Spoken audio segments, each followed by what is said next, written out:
So nobody really tells you this about your 50s, that it's the decade where things either all come together financially, or the decade where things have drifted into the danger zone.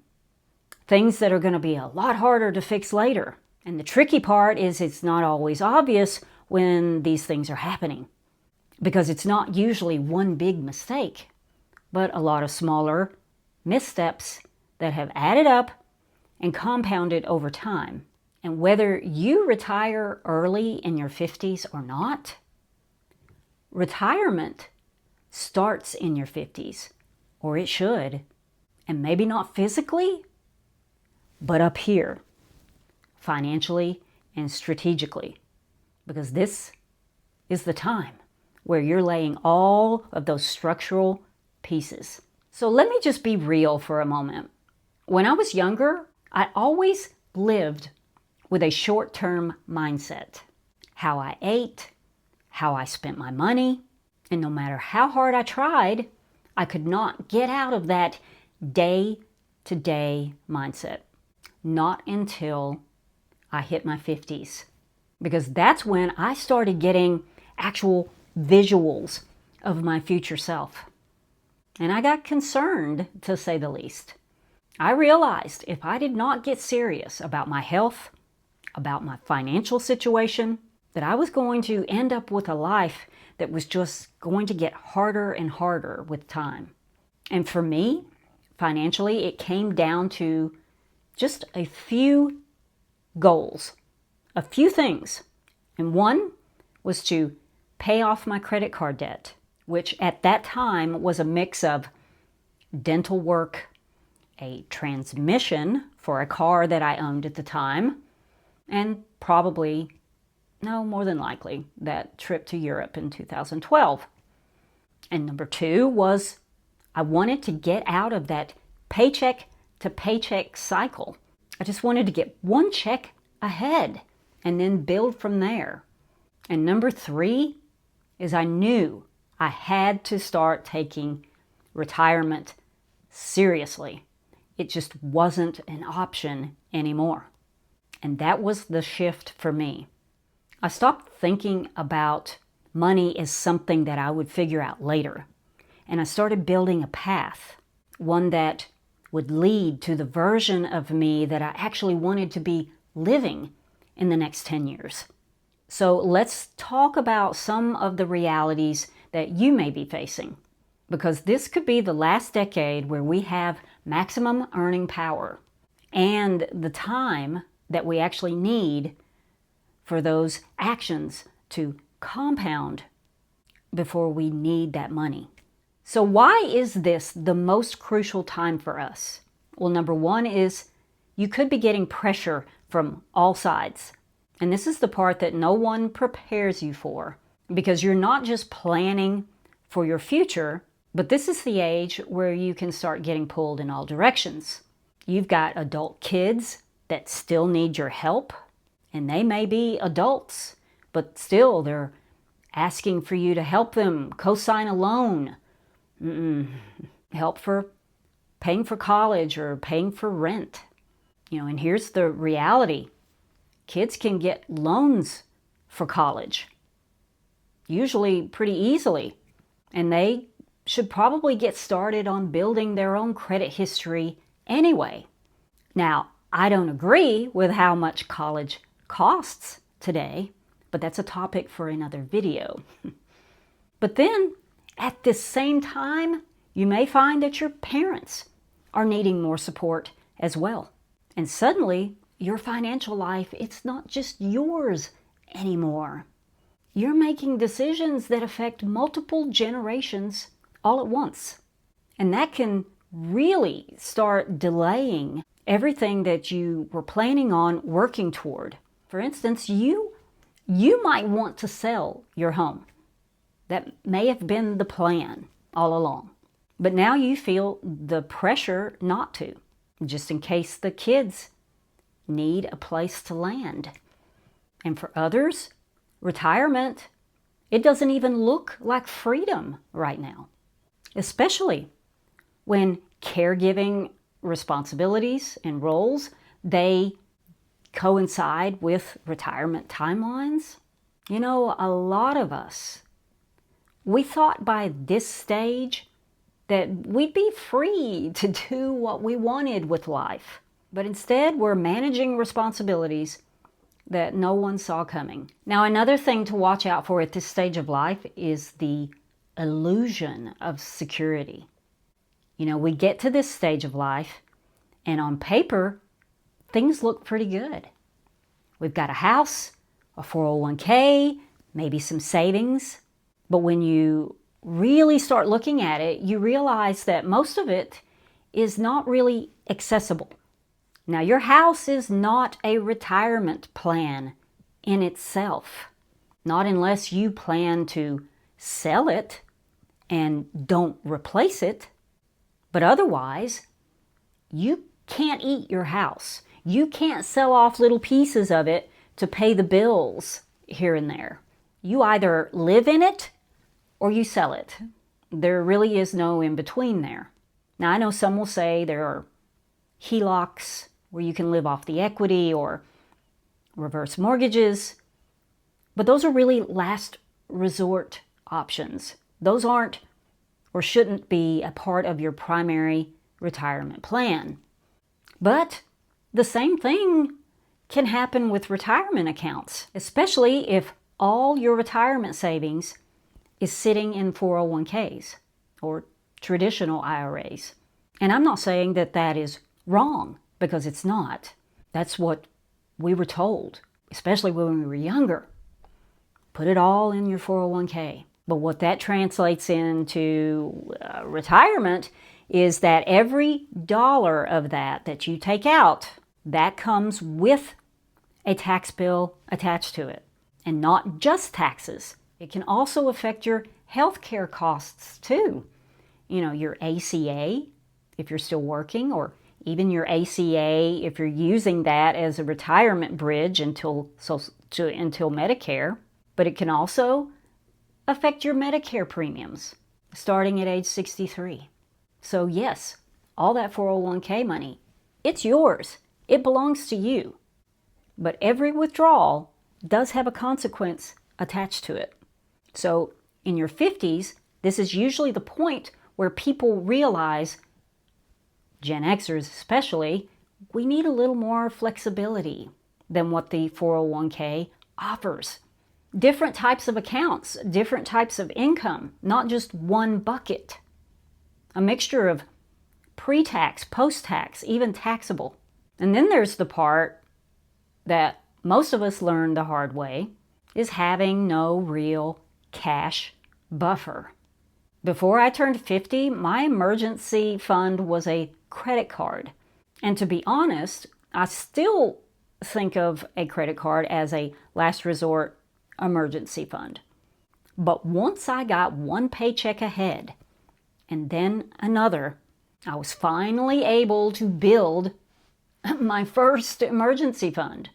And nothing huge, just a few $1,000s. But to me, that was huge because it changed everything. Because now when something goes wrong, it doesn't automatically turn into debt like it did before. Another danger zone that many of us might be experiencing at this stage of life is that our job security has become shaky. We're watching companies all over downsize, and they're releasing experienced employees without hesitation. Where job security used to rule, it can quickly become uncertainty and disillusionment. Okay, number 3, and this happens to even the best of us, the stuff you put off. Now, it's time to get into maintenance mode for your house, for your car, and for your body. Your 50s, or this time of our lives in general, it has a way of exposing those things that we've been neglecting. The home repairs, the health issues, the insurance gaps. And none of it feels urgent. until it actually is. And the longer we put it off and the longer we wait, the more expensive and the more complicated it becomes. And let's take health, for example. I've seen people in their 50s, even later, make exceptional turnarounds when it comes to their health just by doing some things, some positive things. But you've got to start now because your health, it's the foundation for everything, especially in retirement. And it's not just your health. I mean, have you ever really noticed that a house problem, a car noise, it actually never fixes itself? It usually always just gets worse. And worse means more expensive. So it makes more sense to deal with those things now while you still have the energy to deal with them. Now, I'm not saying that we're going downhill, tomorrow. But I am saying that you probably feel better today than you're going to feel 10 years from now. I don't know. Maybe if you're making some of those health turnarounds, that'd be the opposite. But when you really think about it, your house, your body, your car, those are some of your biggest investments. And in some cases, much bigger than your 401k.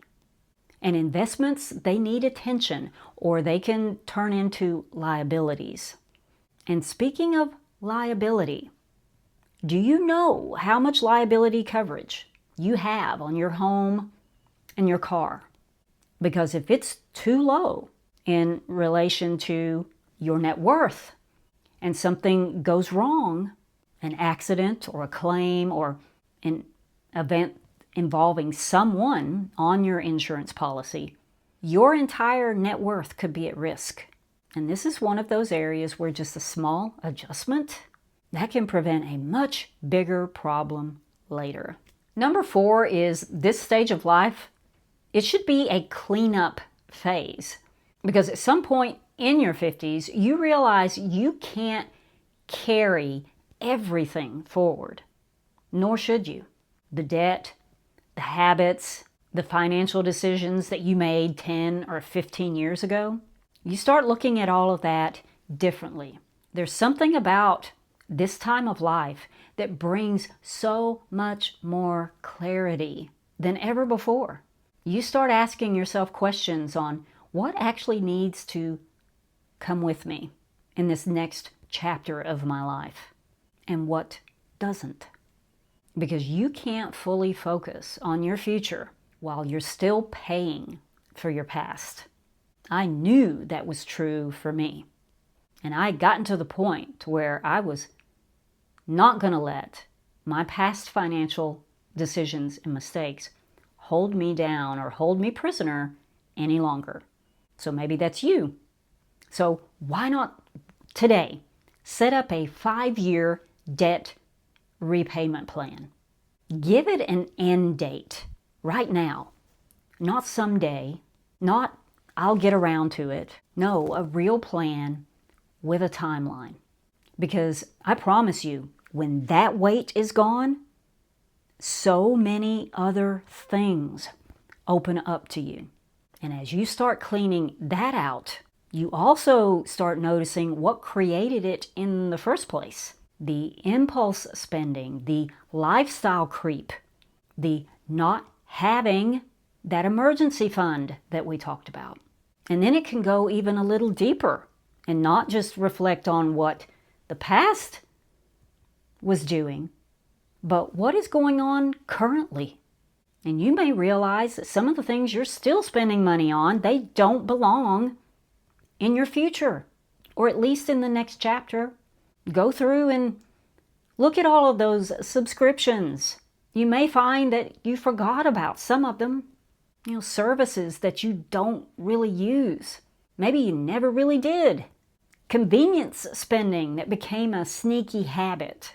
Even things like accounts that you haven't looked at, maybe in years. Maybe there's an old 401k. Maybe there's several old 401ks just kind of scattered around. Maybe there are beneficiaries that are not up to date. Because it's not just about cleaning up the numbers. It's also about cleaning out anything that's just taking up unnecessary space. Because now we got a new attitude. Okay, number 5 is the things that we don't talk about nearly enough.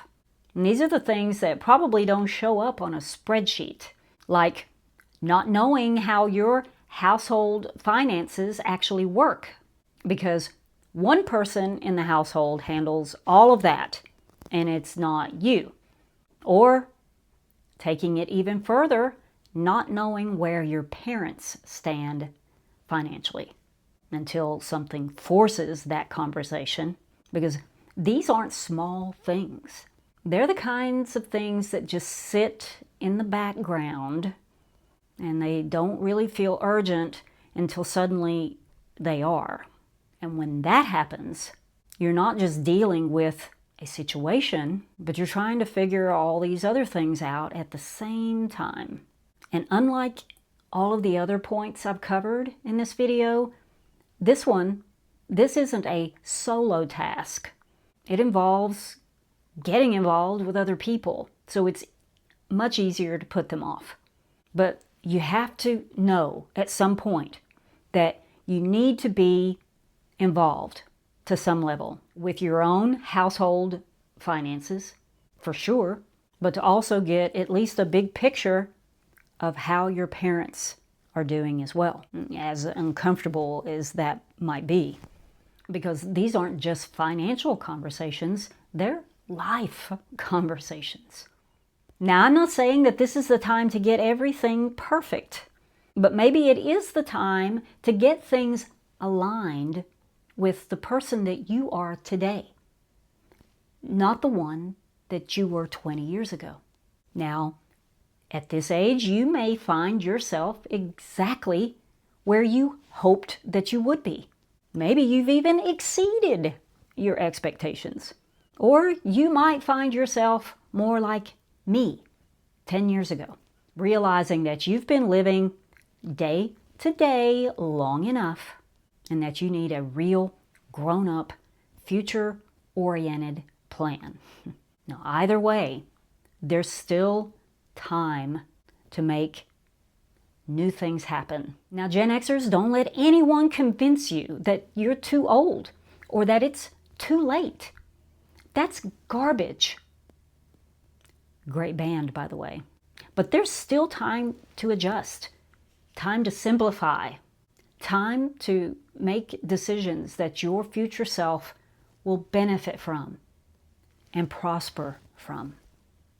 Because whether we're ready or not, there will come a day when we stop working.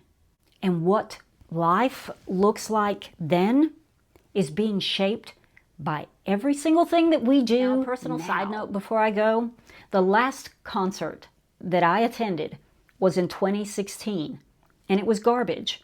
And Shirley Manson and the guys were amazing. But honestly, what that tells me is that I need to get out of the house more and see more live shows. So now I'm curious, which of these 5 areas is stressing you out the most right now? Maybe none of them, but let us know in the comments. Plus, what's the best concert that you ever went to? That one would be way too hard for me to decide on. I'd have to give you my top 5 one day. Okay, time for me to bust a move, and I'll catch you in the next one. Bye.